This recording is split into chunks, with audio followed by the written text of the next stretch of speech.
everyone talks about the next generation. Everyone talks about how good this young guy is going, how good that young guy's going. But the veterans right now in Supercars, on paper in 2021, are looking very impressive.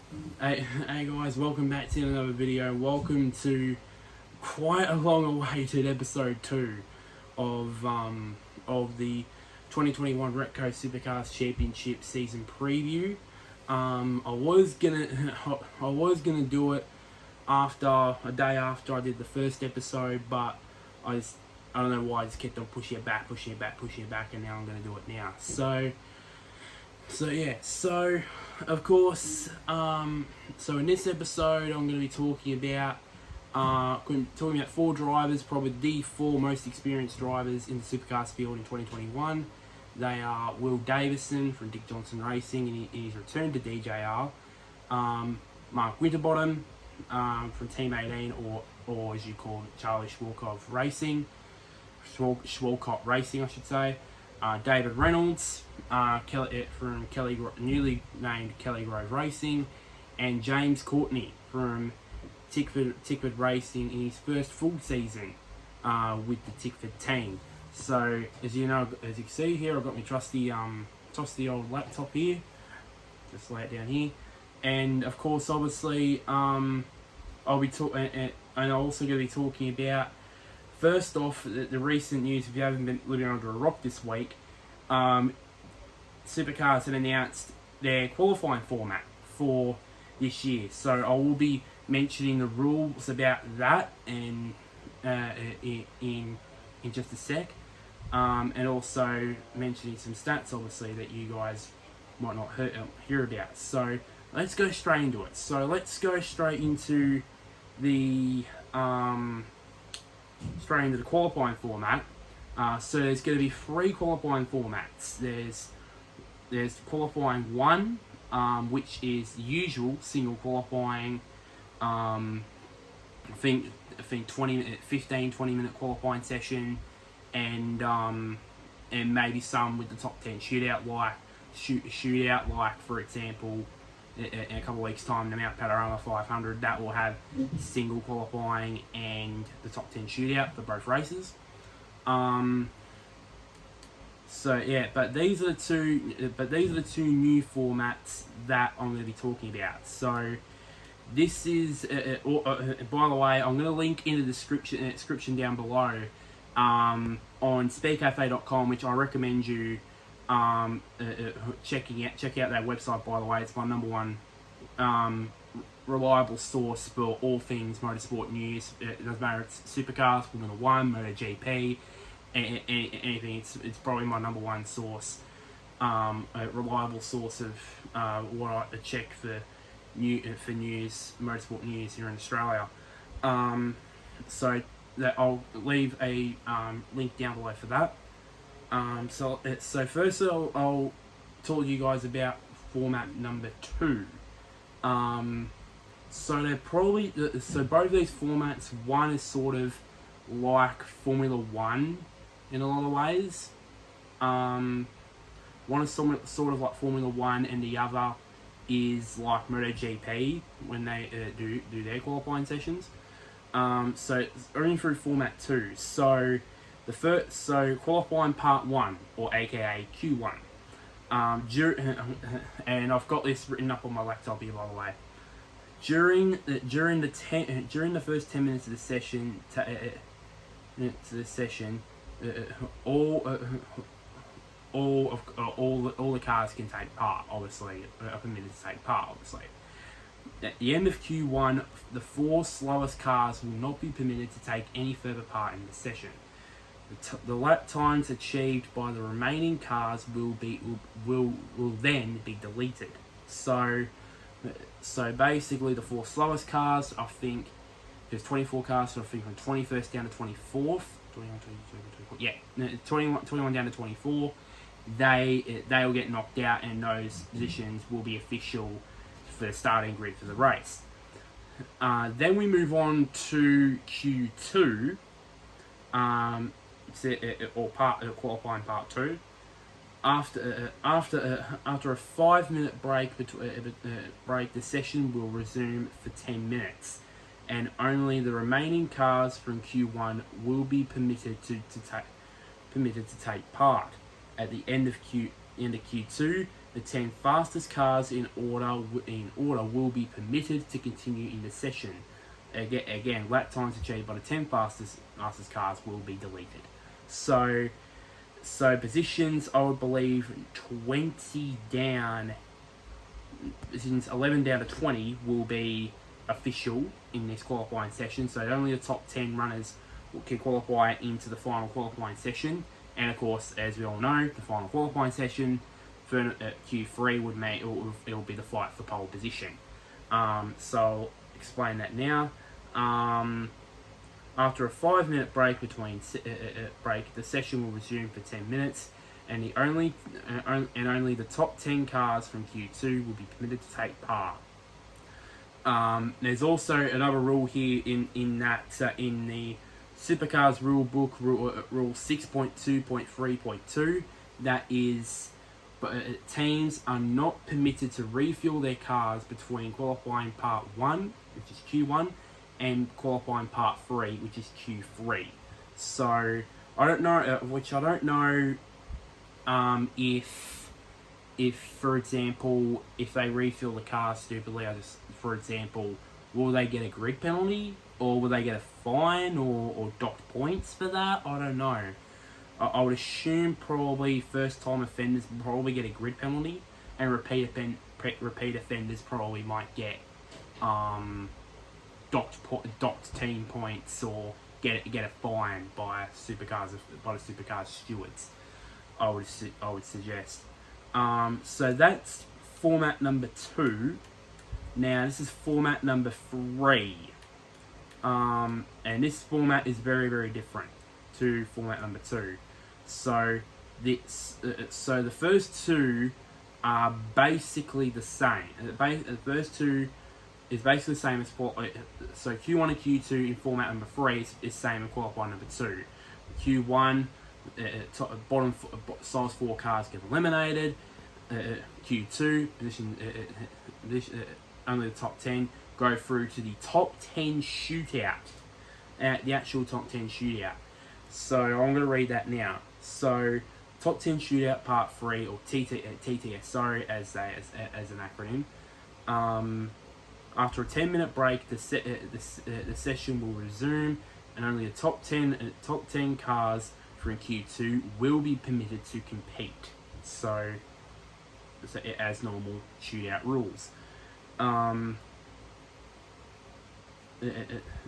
then in the rule book here, 6.2.4.2, in the Supercars rule book, teams are the same thing as basically the last one. Teams are not permitted to refuel their cars from Q1 to the top 10 shootout. So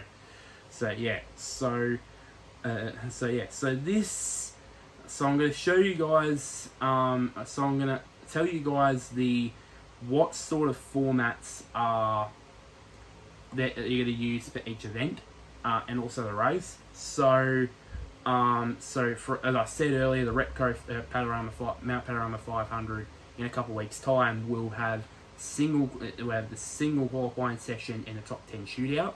So I would assume they'll start with 24 cars, and then basically positions 11 down to 24 will be revealed for both sessions, and then the top 10 will fight it out for pole position later, about 10 minutes after that. Then this is where it gets a little bit interesting. So for the Sandown Super Sprint, the first race, which is race number 3 of the championship, we'll do the second format, which is the knockout, which will be the knockout format.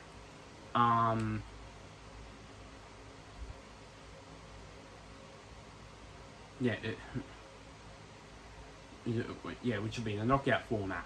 Then the other two races, qualifying sessions, they will be single race. So basically 10, 20, I think 15, 20 minutes session where they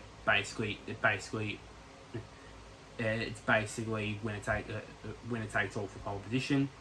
And then the third round at Tasmania will be the first round they will develop this split. thing where this is the thing where I talk about for MotoGP. They usually MotoGP usually do a split session. That's why they normally have 2 qualifying sessions. So the 6th race of the season will have a knockout split format, while the other 2 races 7 and 8, will have a single split qualifying format. So yeah, and then at the Bend, of course, the same thing. It's exactly the same thing as Sandown, and of course again at Winton. It won't be until Darwin it will be the first time where they'll use the qualifying format number 3, which is a knockout session, and of course includes the top 10 shootout instead of the top 10 over a certain amount of time, over 10 minutes, as it said. And then of course races 16 and 17 will, of course, as usual, be the single qualifying. The Townsville Super Sprint, that will include the single qualifying session and top 10 shootout, like it is for the Mount Panorama 500. Sydney Super Night that will also include the format 3. The same thing as the Darwin Triple Crown. The Perth Super Night that will include the split format, of course, with the knockout split format, and of course the single split format, obviously, for the other 2 races. The Repco Bathurst 1000, that format's not gonna change at all. Single qualifying session on Friday, and of course the top 10 shootout on the Saturday, as it's always has been. The penultimate round will have a knockout qualifying session for race 27, and then the other 2 races 28 and 29 will have the single winner takes all, or for I can't remember what the saying is called. Every man for himself. That's what I was. I can't believe I didn't think of that earlier.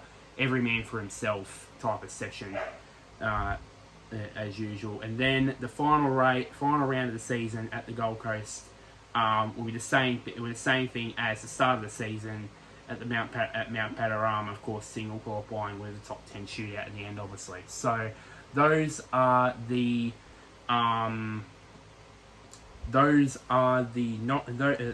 of course me explaining me not explaining in full depth and detail of the qualifying formats, and of course what rounds will have what format. So that's me done explaining that there. Now let's move on to the drivers, finally, after about 13 or so minutes. So firstly, let's start off with Will Davison, who at the start of last year had a full-time Supercars drive with 23 Red Racing, who had an alliance with Tickford.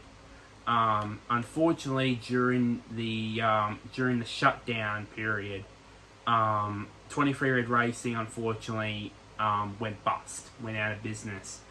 I think it went bankrupt, I believe. Yeah. Went broke. So that left Will Davison without a drive. He was chosen to drive with Cam Waters at Bathurst last year. Did really well. And of course we all know Scott McLaughlin going over to America to race IndyCar, race in the IndyCar series.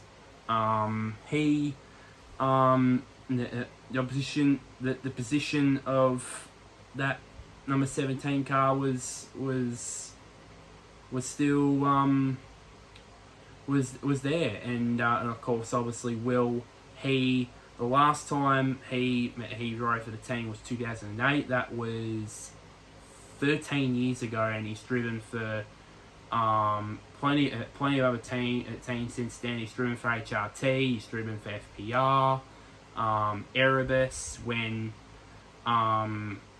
they were running Mercedes-Benz cars. I'm trying to remember where else he was at. He went to Techno, which is now Team Sydney. And of course, as we all know, 23 Red Racing. Now he's gone back to DJR. And I want to run you through some stats real quick about that 2008 season, even though he was in the number 18 car back then. I want to run you through some stats real quick about that season. He finished 5th in the championship that year, 837 points behind eventual champion Jamie Whincup, who went on. It would be the first of 7 championships. I can't believe it's 13 years ago since Whincup won his first Supercars title. Out of the 37 races which were held in 2008, and I want to run through something real quick. This was a very different era of Supercars. Now we recognise single races, obviously. From 2009 to now, we always focus on races for the championship. Back in 2008, they were basically focused on rounds. So, of course, they were focusing on who would be a round winner, but yada yada yada. So these were the stats here. So and also, by the way, of course, back then, if you, for example, Jamie Whincup, for example, won the first race at Hidden Valley, for example, he would start on pole for race 2. And then, of course, if Winterbottom won the second race there, he would start on pole for race 3. So they only used one qualifying session for the first race, and then basically whatever order they would go in for the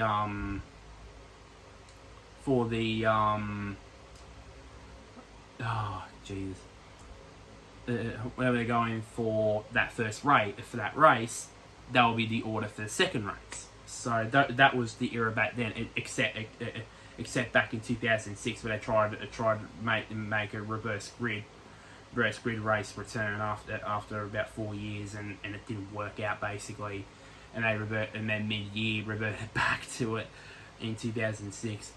So it was a very different era. So it was a very different era, really, not only for cars wise, but also for points and also the championship itself.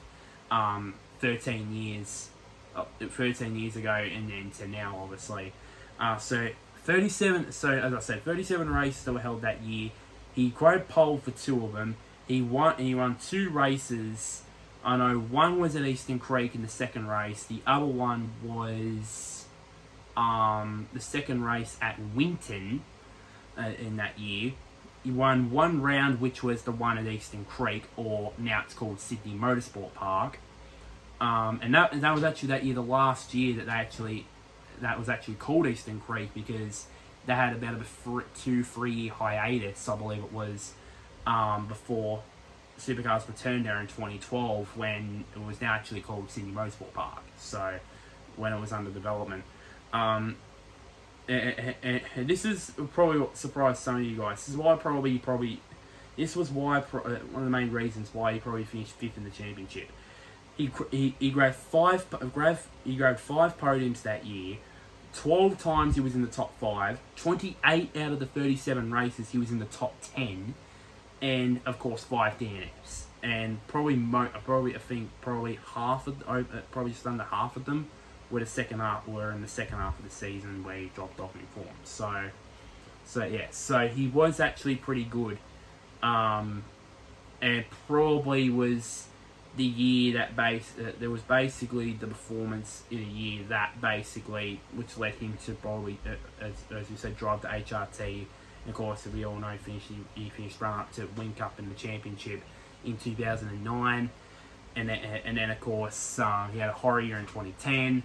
Went to FPR, and we all know how that ended, obviously, in 2013. With the, I still think to this day that Sandown incident that they had with the double stack incident, I still think to this day That was the reason why, well, not the main reason, but one of the reasons why he left FPR, or now, well, then it was changed to Pro Drive Racing Australia, and then it's changed back to Tickford now. So that's why probably he left that squad. Then he went to Erebus. Obviously, he won a race there in 2015 at Barbagallo. Then he went to Techno. Of course, we all know, won that absolutely amazing 2016 Bathurst in a race where Whincup shouldn't have got that penalty. That could be a discussion for that at a later date. So it's nice to see that Will is back in there, back in the championship. Do I think? But before I move on to Frosty, which is another one of Davo's former teammates, I think does anybody agree with me that this is a short-term solution for DJR? Because I think I know. I don't want to stand any speculation here. But in these situations I have to. I think for me, this is a short-term solution. I'm interested to know how many years did that the big man at the team, Dick Johnson, offered Will Davison. I would suggest maybe 1, maybe 2 years, because for me, Anton De Pasquale is the long-term solution for that team. Will Davison's probably a short-term. Anton's the long-term. Will's the short-term solution for that team. I think possibly, if it's a 1-year deal, could they potentially be going after a Cam Waters? Maybe. Who knows? It might. That would make a lot of sense, seeing that could, or maybe in 2023, when I would suggest Waters might be off contract then, from Tickford, they would sign him on to that second seal alongside Anton for 2023. That would put Tom Randall on that seat for 2023, which for me, I don't know why he's not been handed a full-time seat. I'm just baffled why a guy who won the Super 2 Championship and is runner-up to the and was runner-up to forward in the Super 2 Championship in 2019, and he can't get a full-time drive. That just absolutely baffles me. But we're not talking about him at the moment. We're talking about Will. But I believe for me it's a short-term solution. That's just my opinion. I think for me it's a short-term solution. But now let's move on to a former teammate of Will's, and that is Mark Frosty Winterbottom, who made not a giant step, but a small step in his second season, of course, with the Holden brand, or should we not say Holden anymore, because they're not Australian manufacturer, not a brand anymore. Because bloody GM absolutely closed that shit. Sorry, pardon my language. So obviously, look at the stats here. Obviously, it was a bleak. For him to finish, I think this is the bleakest stats for anybody who's finished in 10th in the championship. I mean, of course, out of 27 races, 0 poles, 0 wins, 0 podiums, only a bleak 3 top 10s. And 13 top 10s, obviously, but the most impressive one is the 1 DNF. So he's basically finished almost all the races in 2020. So he jumped from 13th in the championship in 2019, when he had a couple of podiums. Of course, he had that pole position at Tasmania in 2019, to 2020 when he finished 10th in the championship and was over 1,000 points behind Scott McLaughlin, obviously.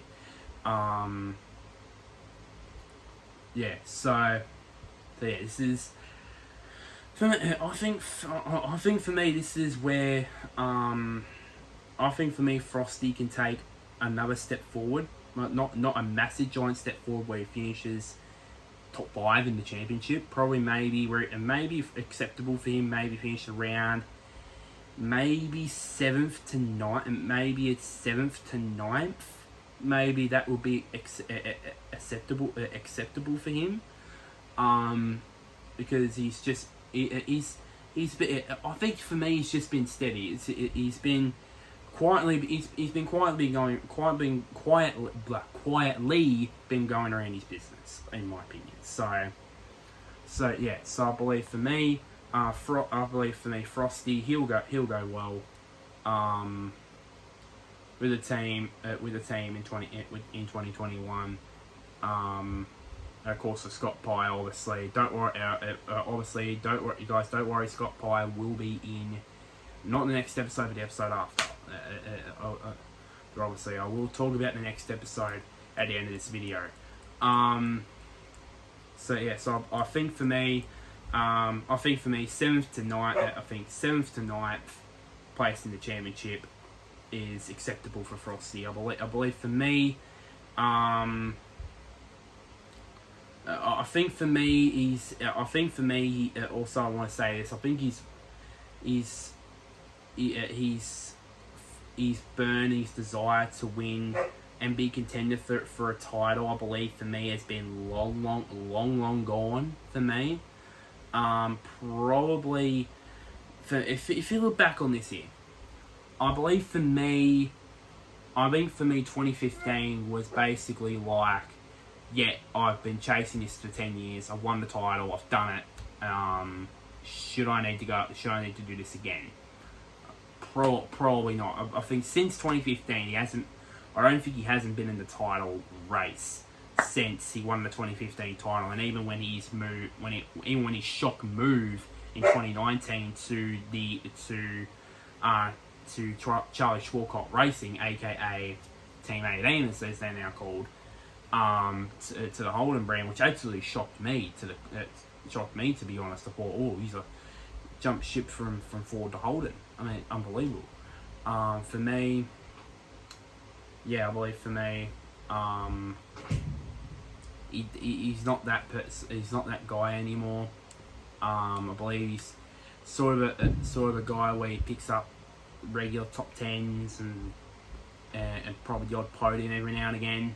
In my opinion, so yeah.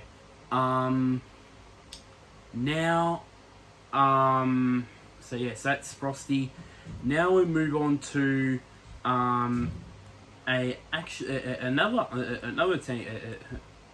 teammate of Frosty's and Will Davison's for a couple of seasons, and that was Davey Reynolds, who's recently moved from Erebus Motorsport after, of course, signing that shocking 10-year contract.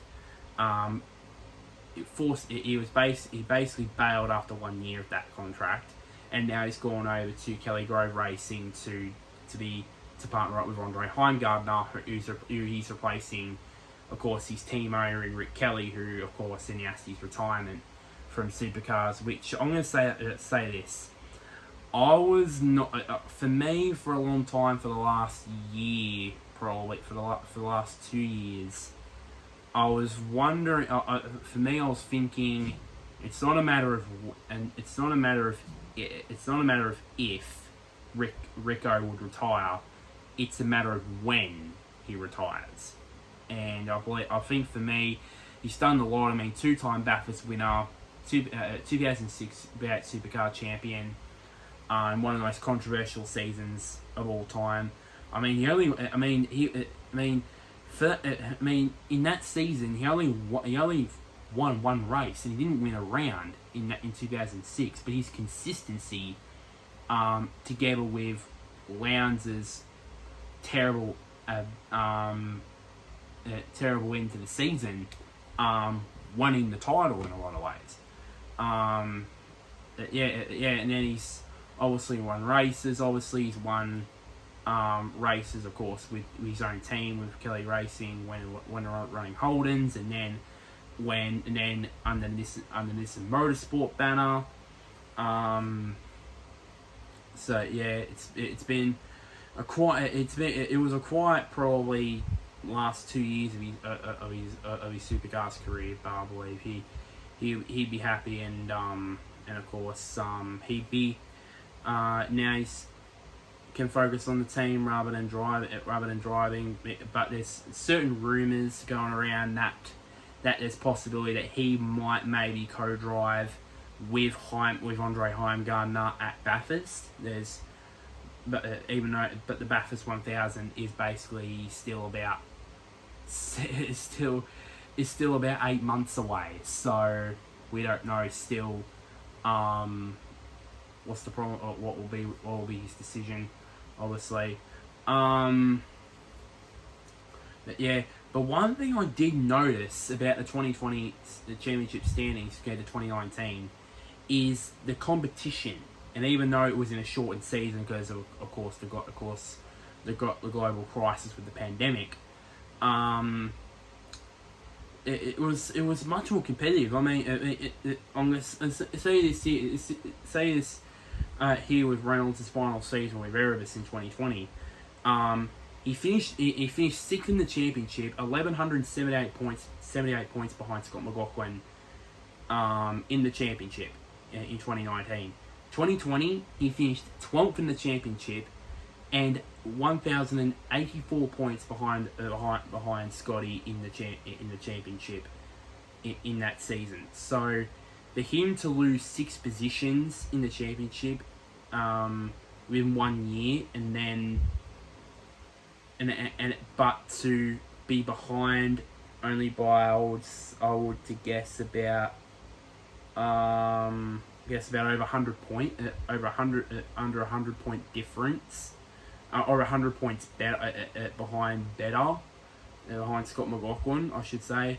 But to say that the 2020 was a very competitive season, in my opinion, to say the least. So you can see the stats here for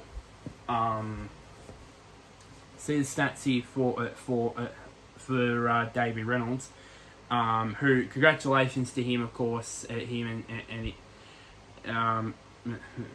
his partner Tahan, obviously now have had their, I think it was their first child, I believe. I think it was their first child during the off season. So congrats to them.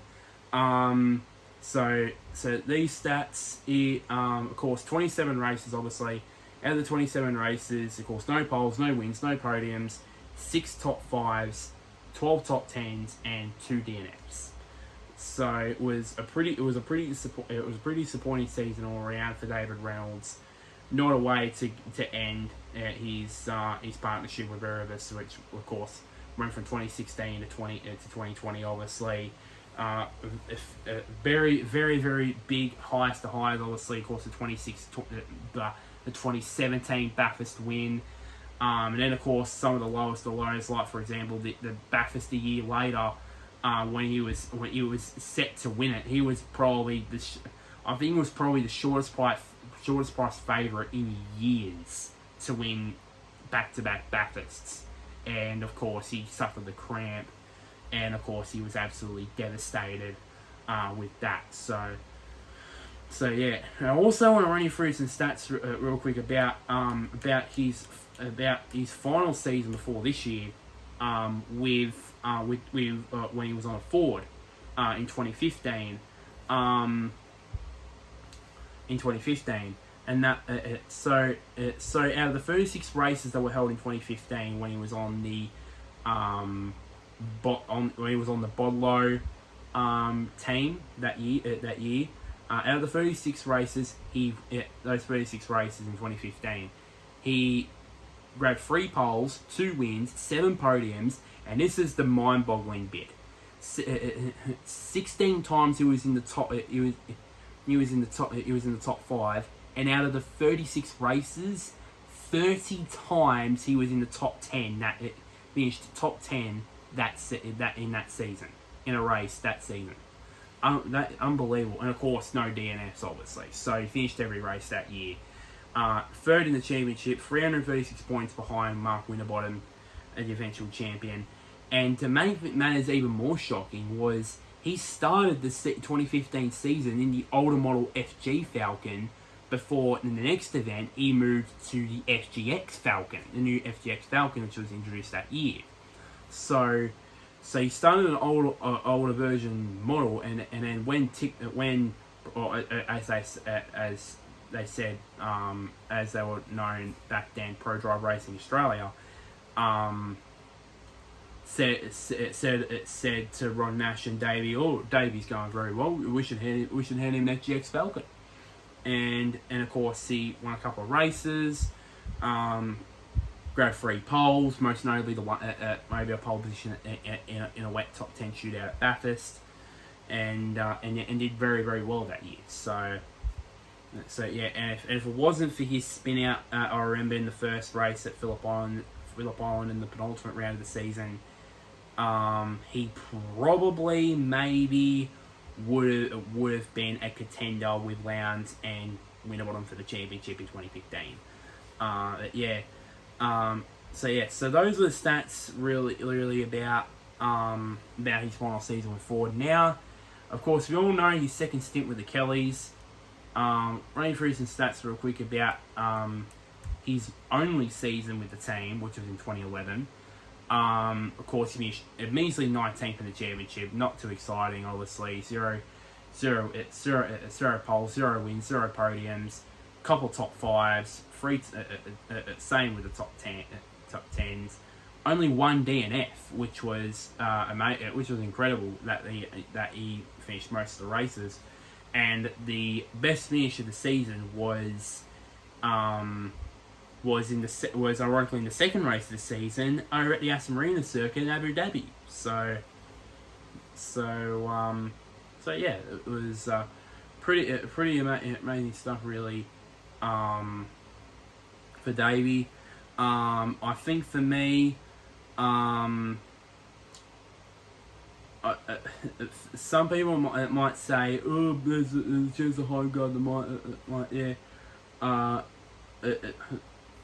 I think for me, I think Davey might get used to the Mustang very quickly. We'll probably find that out at the Winton test day, which if you guys, I'm filming this on a Friday night. If you guys hadn't heard earlier on today, as I said, recording this on a Friday night, I might maybe upload this next morning, which is Saturday morning. Of course, Melbourne's entering a 5-day lockdown, which meant that postponed the Winton Supercar test day. Because of course this year there's going to be 2 separate Supercars test days, one at Queensland Raceway for the Queensland teams, and of course Team Sydney that are travelling down to Queensland, and of course one for the Victorian teams. So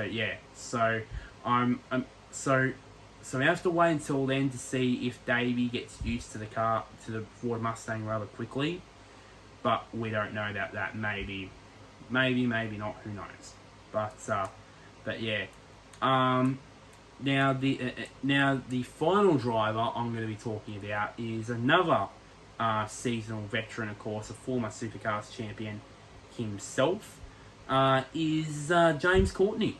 Of course, this is the first full season he's going to drive with Tickford. Obviously, he was assigned full time with Team Sydney, and then after the now abandoned Adelaide 500, he left the team, and when of course 23 Red Racing went out of business, him and the Bruce Mobile team decided, let's be that 4th entry for Tickford. And he did, and he was underrated a little bit and flew under the radar. Obviously, of course, he had 1 podium, couple of top fours, qualified pretty much in the top 10, in the top end, or in pretty much almost every session when he was in the Tickford car. I thought maybe at first when the season restarted, I thought, oh, how's he gonna go? Oh, is he gonna how quickly is he gonna get used to the Mustang? Because of course Lee Holdsworth proved it in 2019 that he struggled to get used to first to get used to the Mustang. Then once you get used to the Mustang, you can get results out of it pretty quickly. And of course I think James got results out of that quickly. Of course 13 top 10 finishes, and of course only the one DNF in that season, which was a fantastic achievement for James.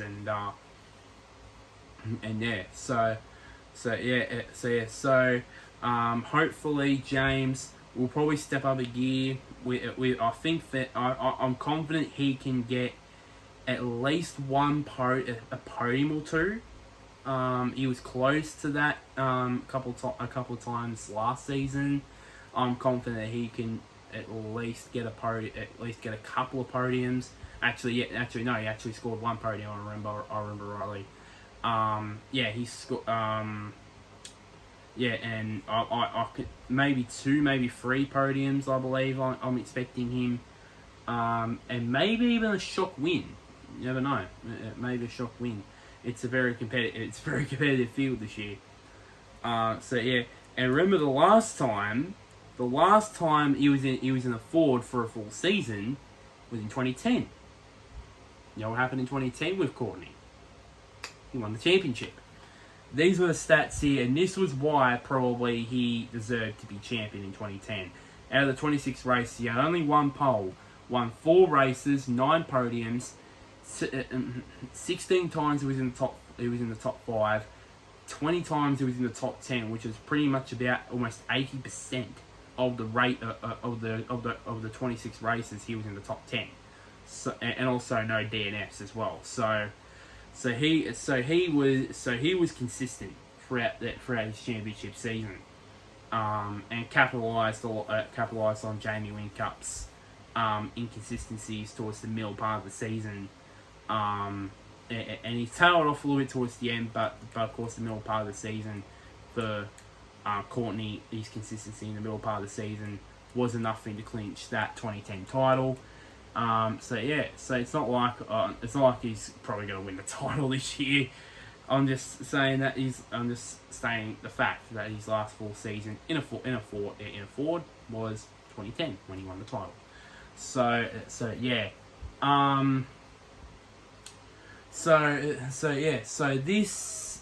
that is pretty much just about it. Pretty much for this episode. Just hit the 43-minute mark on this video. So of course, as usual, like, comment below your feedback. Who you think out of these 4 drivers will finish better in the championship? Share this to anybody that is a Supercars fan, or Ford fan, a Holden fan, or any sort of fan of a driver. And of course, obviously, somewhere down there, click on the big red button, which is labeled subscribe. Click on the notification bell, obviously, and click and turn on notifications to get notified about my next upload. Also, by the way, go follow me on my Instagram at Braden_Davis_2000. Just follow me on down there. I will be posting some stuff down there, random stuff, not what you think. So the next episode of the season preview is basically me sort of reviewing team by team from the Queensland official test, which was while I was recording this was today. So I will be doing that, and then the next episode after that will be the part 2 of this veterans thing that I'm going to be talking about. So the other veterans. So these 4 were the most experienced Supercars drivers, these ones are going to be ones that are about 6 or 7 seasons into their careers. So yeah. That is pretty much it. Also, one last thing. Also, somewhere up there, eventually during this video, probably read that now, will be, of course, annotation somewhere up there, or as I said, somewhere up there, will be the annotation for, of course, the previous episode. So yeah, but until next time, guys, I'll see you guys later.